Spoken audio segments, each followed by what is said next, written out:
नमस्कार दोस्तों। एक बार फिर से आप सभी का स्वागत है डार्क नाइट्स में, जहां डर को आवाज़ मिलती है। यहाँ आप सुनेंगे ऐसी खौफनाक और रहस्यमयी कहानियाँ जो आपकी रूह तक को हिला देंगी। ये कहानियाँ हैं डर की और अंधेरे की, जिन्हें हम पेश करते हैं हिंदी में, ताकि हर लफ्ज़ आपके दिल तक पहुँच सके। तो लाइट्स को ऑफ कर दें, हेडफोन लगाएं और तैयार हो जाएं उस सफ़र के लिए जहां हकीकत ख़त्म होती है और खौफ शुरू। डार्क नाइट्स में आपका स्वागत है। आपका डर हमारा जुनून है। तो ये कहानी है मुंबई शहर में रहने वाले 6 दोस्तों की, जो साथ साथ एक ही कंपनी में काम करते थे। इनका नाम था रोहन, उस्मा, पायल, कृतिका, यश और कार्तिक। ये लोग काफ़ी समय से एक दूसरे को जानते थे और बहुत ही अच्छे और गहरे दोस्त थे। एक दिन ये सब लोग सोचते हैं क्यों ना किसी ट्रिप पर जाया जाए। तो ये लोग लोनावला की ट्रिप के लिए प्लानिंग करने में लग जाते हैं। पर इस बार ये लोग सोचते हैं क्यों ना किसी विला में रुका जाए, क्योंकि विला बड़ा होता है। इसलिए ये लोग हर जगह ढूंढने लगते हैं विला के बारे में, पर इन्हें कोई विला उस समय खाली नहीं मिलता।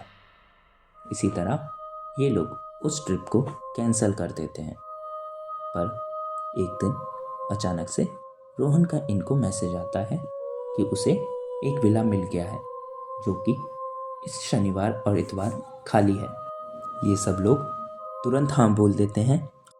ये लोग सुबह मुंबई से लोनावला के लिए निकलते हैं और दोपहर तक लोनावला पहुंच जाते हैं। विला देखकर ये लोग बहुत खुश होते हैं, पर जैसे ही वो लोग विला के अंदर कदम रखते हैं, उन्हें ऐसा लगता है कि मानो जैसे वो लोग एसी वाले कमरे में आ गए हों। पर उस विला में कोई एसी नहीं था। विला बहुत बड़ा था। विला में एक स्विमिंग पूल भी था। तो ये लोग पूरा विला घूमने लग जाते हैं। विला के ग्राउंड फ्लोर पर 2 कमरे थे और फर्स्ट फ्लोर पर 3 कमरे थे। ऊपर वाला एक कमरे पर ताला लगा हुआ था। जब वो लोग नौकर से उस बंद कमरे की चाबी मांगते हैं, तो वो नौकर घबरा जाता है। वो कहता है कि उस कमरे में मालिक का सामान पड़ा है। उस कमरे में मालिक ने मना किया है जाने से किसी को भी।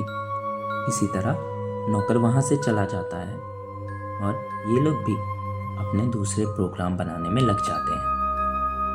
ये लोग उस रात पूल पार्टी करने का प्लान करते हैं। तो इसी तरह ये लोग अपने अपने काम भी बांट लेते हैं। अब ये लोग पूल पार्टी की तैयारियों में लग जाते हैं।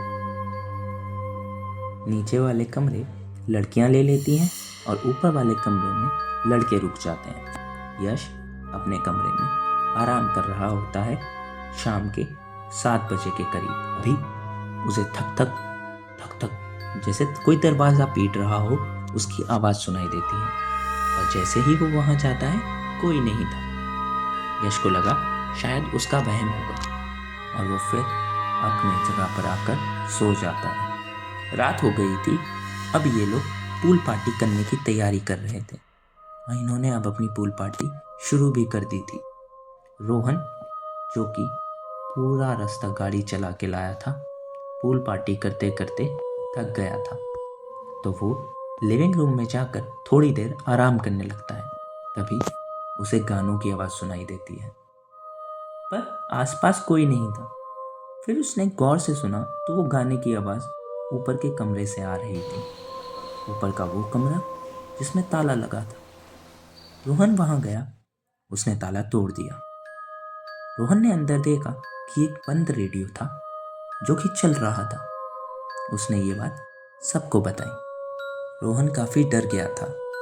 तभी कृतिका ने कहा, ये हो सकता है बंद रेडियो हो, पुराने ज़माने का है, अपने आप चालू हो गया हो। और वो लोग फिर से पूल पार्टी करने चले जाते हैं।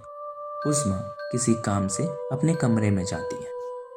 अचानक उसे शीशे में एक अजीब सी परछाई दिखाई देती है। वो परछाई जो उसने पहले कभी नहीं देखी थी, एक बहुत ही डरावनी और खौफनाक परछाई। वो देखते ही उज़्मा बेहोश हो जाती है। फिर कुछ देर बाद जब उज़्मा बाहर नहीं आती तो पायल उसे देखने जाती। पायल कमरे में जाते ही पायल देखती है कि उज़्मा तो बेहोश पड़ी है। फिर पायल ने सबको बुलाया। पायल बहुत डर गई थी। तभी वो लोग उज़्मा को उठाने की कोशिश करते हैं। उज़्मा बहुत बहुत डरी हुई थी। तभी उन्हें लिविंग रूम से एक लेडी की गाने की आवाज़ सुनाई देती है। सब बहुत डर जाते हैं और जैसे ही वो लोग वहाँ जाते हैं तो देखते हैं सफ़ेद साड़ी में एक औरत जोर जोर से गाना गा रही थी। अब ये लोग बहुत बहुत डर जाते हैं। अभी वो लोग सोचते हैं क्यों ना उन्हें इस विला को अभी इसी वक्त छोड़कर भाग जाना चाहिए। और वो लोग जैसे ही भागने के लिए जाते हैं तो कृतिका को याद आता है कि गाड़ी की चाबी तो ऊपर वाले कमरे में है, पर ऊपर वाले कमरे में जाने की किसी की हिम्मत नहीं हो रही थी।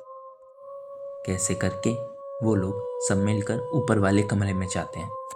तभी अब वो लोग धीरे धीरे ऊपर वाली सीढ़ी की तरफ बढ़ते हैं। वो लोग धीरे धीरे ऊपर चढ़ते हैं।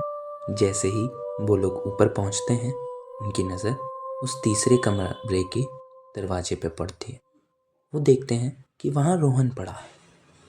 वो लोग वो देखकर बहुत ही अचंभित हो जाते हैं कि रोहन तो उनके साथ है, तो वो उस दरवाजे पर क्या कर रहा है। तभी जो रोहन उनके साथ होता है वो उस औरत में बदल जाता है। कृतिका और यश किसी तरह हिम्मत कर रोहन को वहाँ से उठाते हैं और चाबी भी ले आते हैं। चाबी मिलते ही वो लोग तुरंत उस विला को छोड़कर भाग जाते हैं और वो लोग गाड़ी किसी मंदिर के पास रोक देते हैं। पूरी रात उसी मंदिर के पास रुककर पूरी रात उस मंदिर के पास गुजारने के बाद वो लोग उस नौकर से मिलने जाते हैं। और जब वो लोग उस नौकर को लेकर उस विला में जाते हैं तो नौकर से बहुत पूछने के बाद नौकर उन्हें सच्चाई बताता है कि कैसे उसके मालिक ने उसकी मालकिन का कत्ल कर उसी विला के नीचे दफना दिया था। और उसका मालिक अब इस देश में इसीलिए नहीं आता क्योंकि उसकी मालकिन का भूत उसके मालिक के पीछे पड़ा है। अब तक उसकी मालकिन की आत्मा उस तीसरे कमरे में बंद थी, लेकिन अब इन लोगों ने उस आत्मा को आज़ाद कर दिया है। और कैसे मालकिन की आत्मा अब मालिक से बदला लेने के लिए कुछ भी कर सकती है। ये सुनकर वो सभी दोस्त घबरा जाते हैं और दोबारा फिर कभी उस विला की तरफ जाने की हिम्मत नहीं करते और तुरंत लोनावला छोड़कर मुंबई वापस आ जाते हैं। हर कहानी का अंत सिर्फ अंत नहीं होता। कभी ये खौफनाक सच को उजागर करता है तो कभी अनदेखे अंधेरे की गहराई में ले जाता है। लेकिन इस कहानी का अंत आपको डर और सच्चाई के बीच की उस धुंधली रेखा पर छोड़ जाएगा जहाँ से वापस आना नामुमकिन है।